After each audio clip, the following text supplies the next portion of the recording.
Chapitre 2. La bataille commença ponctuellement à 2 heures du matin. Du haut de sa selle, le lieutenant Médard contemplait le vaste déploiement de l'armée chrétienne prête à attaquer, et tendait le visage à ce vent de Bohême qui soulevait une odeur de balles de blé comme s'il passait une aire poussiéreuse. « Non, ne vous retournez pas, seigneur !» s'écria Kurt, qui se tenait à son côté avec le grade de sergent.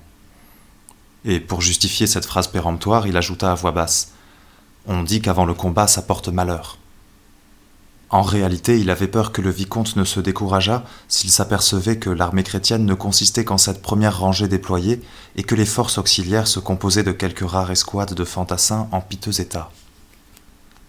Mais mon oncle regardait dans le lointain le nuage qui s'approchait à l'horizon, et il pensait « Ce nuage, ce sont les Turcs, de vrais Turcs. Et ceux qui sont à mes côtés en train de chiquer du tabac, ce sont les vétérans de la chrétienté. Et cette trompette qui sonne en ce moment, c'est l'attaque, la première attaque de ma vie.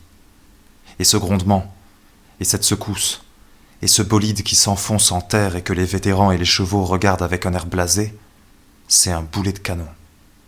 Le premier boulet de canon ennemi que je rencontre. Plaise au ciel que ne vienne jamais le jour où il me faudra dire « c'est le dernier ».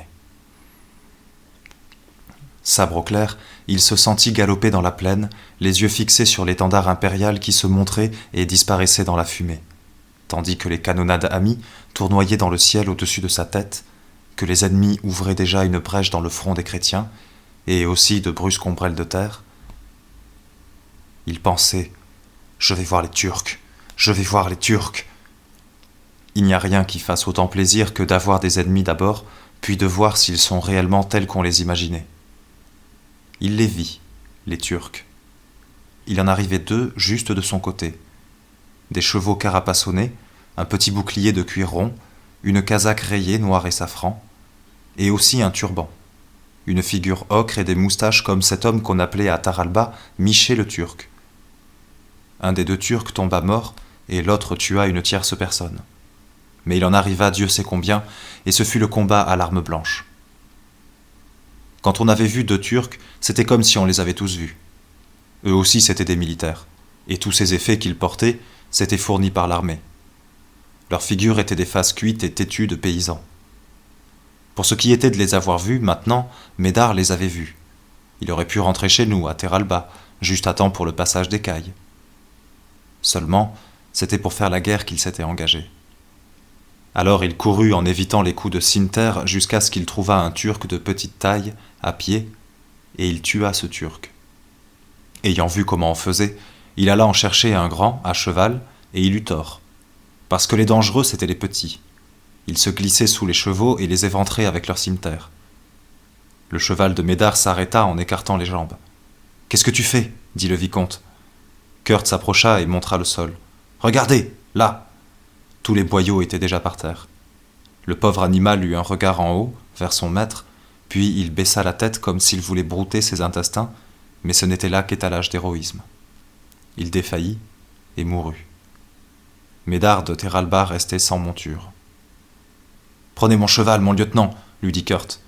Mais il ne parvint pas à retenir son cheval parce que, atteint par une flèche turque, il tomba à terre, et le cheval s'enfuit.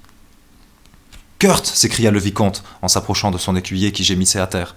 « Ne pensez pas à moi, seigneur !» dit l'écuyer. « Espérons seulement qu'il reste du marc à l'hôpital. Chaque blessé a droit à une assiette à soupe de marc. » Mon oncle Médard se jeta dans la mêlée. Le sort de la bataille était incertain. Dans ce désordre, les chrétiens semblaient prendre le dessus. Il est certain qu'ils avaient crevé le front turc et tourné certaines positions. Mon oncle et d'autres preux avec lui avaient poussé jusque sous les batteries ennemies que les Turcs déplaçaient pour garder les chrétiens sous leur feu. 2 artilleurs turcs faisaient tourner un canon monté sur roue. Lents comme ils étaient, barbus et mitouflés jusqu'aux pieds, ils avaient l'air de 2 astronomes. « J'arrive, et je vais les arranger, » dit mon oncle. Enthousiaste et sans expérience, il ne savait pas qu'on ne doit pas aborder les canons que de côté ou par la culasse.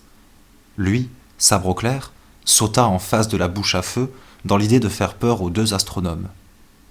Au lieu de cela, c'est eux qui le canonnèrent en pleine poitrine. Médard de Terralba sauta en l'air. Le soir, au moment de la trêve, 2 chars passèrent ramasser les corps des chrétiens sur le champ de bataille. L'un était pour les blessés et l'autre pour les morts. On faisait le premier tri sur le champ de bataille même. Ça c'est pour toi, ça c'est pour moi. Ceux chez qui il semblait qu'il y eût encore quelque chose à sauver, on les mettait sur le char des blessés. Ceux qui n'étaient plus que Cartier et Lambeau allaient sur le char des morts pour avoir une sépulture bénie. Ce qui n'était même plus un cadavre, on le laissait en pâture aux cigognes. Au cours de ces jours-là, vu l'abondance des pertes, on avait donné ordre d'abonder plutôt dans le sens des blessés. C'est ainsi que les restes de Médard furent considérés comme un blessé et placés sur un char. Le second tri se faisait à l'ambulance, après les batailles. L'ambulance offrait un spectacle encore plus atroce que les batailles mêmes.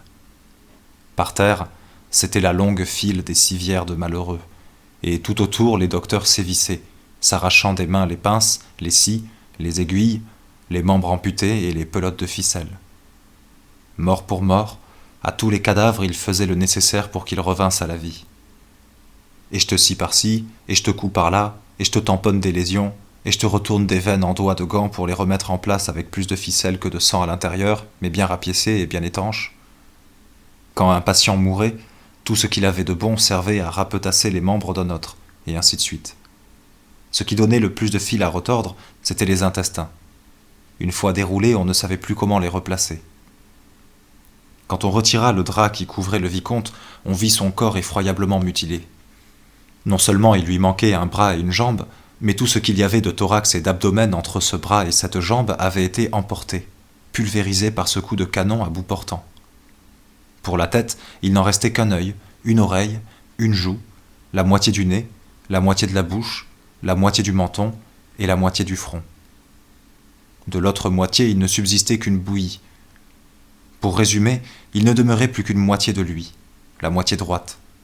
Du reste, parfaitement conservé, sans aucune égratignure, à part l'énorme déchirure qui l'avait séparé de la moitié gauche réduite en miettes. Les médecins étaient ravis. Quel cas magnifique! S'il ne mourait pas entre-temps, ils allaient essayer de le sauver. Et tous de s'occuper de lui pendant que les pauvres soldats qui n'avaient reçu qu'une flèche dans le bras mouraient de septicémie. Ils firent des coutures, des applications. Dieu sait ce qu'ils firent. Quoi qu'il en soit, le lendemain, mon oncle ouvrait son unique œil, sa demi-bouche, dilatait sa narine et respirait. La forte fibre des Terralba était tenue. Il était maintenant vivant et pourfendu.